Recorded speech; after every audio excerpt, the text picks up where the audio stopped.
One of the easiest strategies when first starting out in trading is trading breakouts. We're going to tell you in this video how you can avoid false breakouts, something that happens very often in the markets and can be ever so frustrating. Guys, let's start things off right now by talking a little bit about first, what is a breakout, and then also what is a false breakout?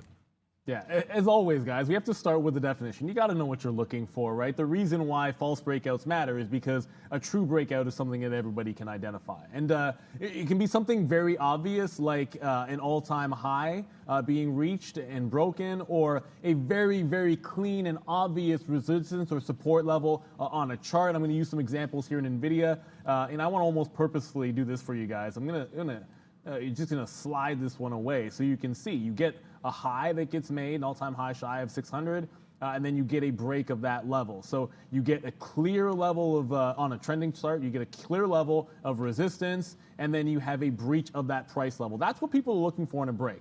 And it can happen on a daily chart, on an hourly chart, 15-minute intraday, on your 1 minute. There's all kinds of things that you can look for. And of course, there are little tiny ones like consolidation breaks that will happen here as well. Like you'll have this recent high right at like 560 and then a break eventually here.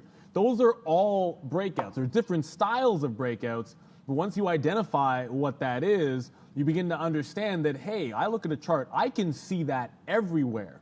And a false breakout is one where you do travel through that resistance price, and then you have zero continuation or little continuation before making a large retracement back. In this particular case, you retrace all the way back into recent support. Clearly, there was no weight of one in that break, whereas over here, when I identify this lower range break, it then makes a new high. Now, the high break doesn't go through, so that would be a fail, but then you have one that gave you a bit of a win. So because there are so many breaks on a chart, the question becomes, which ones do you take and how do you avoid getting the bad ones?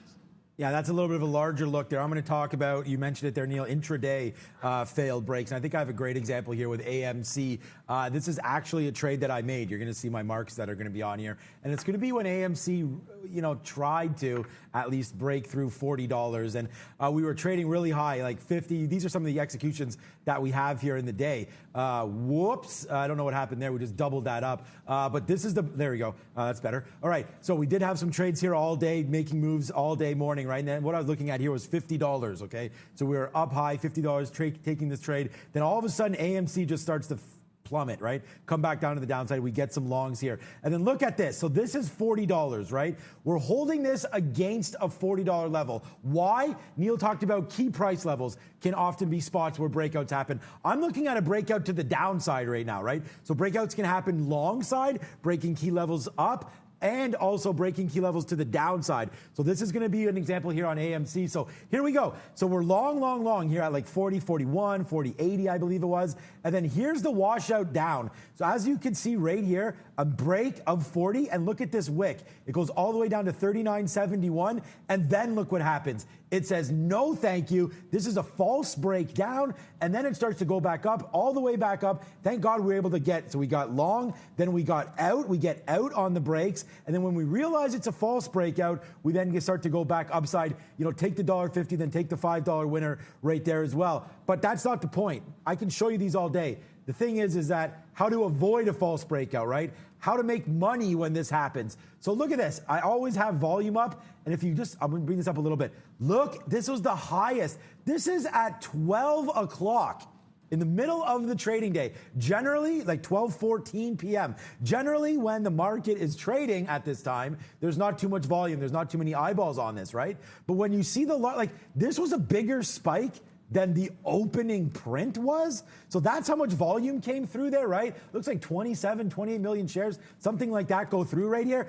When you see this kind of a candle on a breakout, either upside or downside, and no continuation down, that to me is the best opportunity to make money on a false breakout. Look for that big volume. See if everybody else is involved here, because what's happened is people got washed out. Now we get rid of all those weak hands, including myself. Everybody got flushed out there. We noticed the huge volume, and then right away, when it retakes that 40 level, I waited a little bit and waited for 41. I think that's a smart move too. So often you're not going to catch that breakout level. So there's the flush. and then there's the bid back. So I think you got to look at volume. So how do you identify a false breakout? See if there's volume there, and then if there's the retracement back, you will generally get this move. And look where it comes right back to, guys. Right back to that volume weighted average price. So there you go. This is a dollar hit on a mistake going long.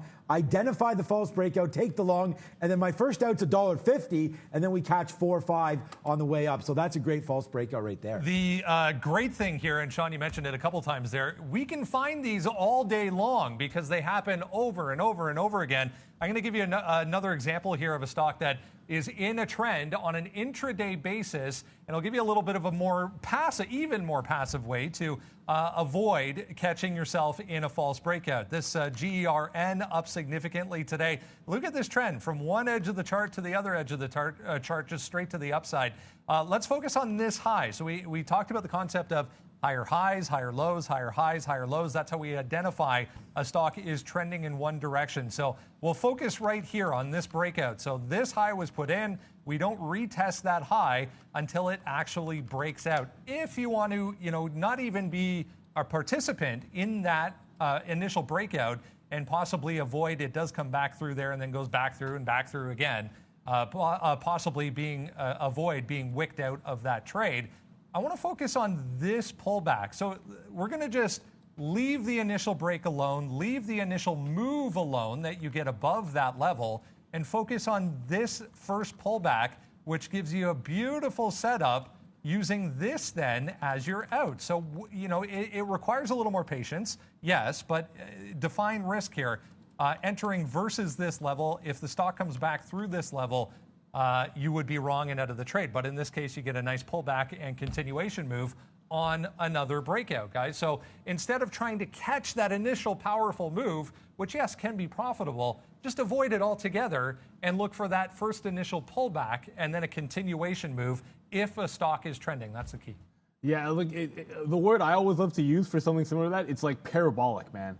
The easiest way I can think about it is never chase a parabolic breakout, even if the trend looks fantastic. And it's not to say that it'll never work, because a lot of times you see that flood and that excitement when you get that massive trend to the upside and you want to jump into it. I think that's where fear of missing out comes in. And especially, I'll use an example here like Palantir, because you have what is a fantastic bottom here. I know you love this one, Sean. You have a fantastic little retracement bottom down 16, 17, a clean upward trend, break that 50 period, and then you're coiling up, right? So if we just talked about things like consolidation breaks, where you wanted to coil up a little bit and have price acceptance off of that high, like it breaks this recent high and then it's like just sideways action. There's no deep pullbacks. It's a sign of strength. So as it approaches that other high, you're looking for that big time break.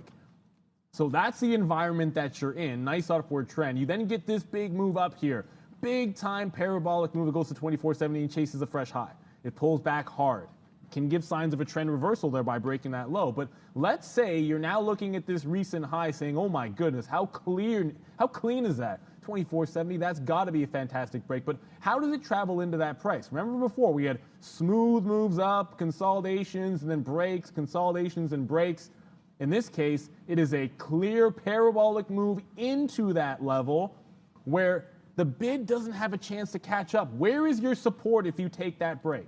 If you take the break at the top here, where's your out?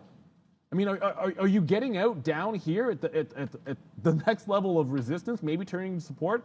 That's a good $1 and plus lower. Are you getting out at this recent support level at 22.80? Are you going to get out $2 lower? If you can't find an out, a reasonable stop level for a breakout trade, then you don't take it in this particular case. Now, clearly you can see parabolic in, harsh reversal. Like maybe you can hang on to something like that and every now and then it'll form this little cluster here and then break to the upside. But because you can't really find a quality stop when you chase a parabolic move, even if it's breaking a significant level, that's an easy way to stay out of it. Don't know where I'm wrong, I'm not going to get in.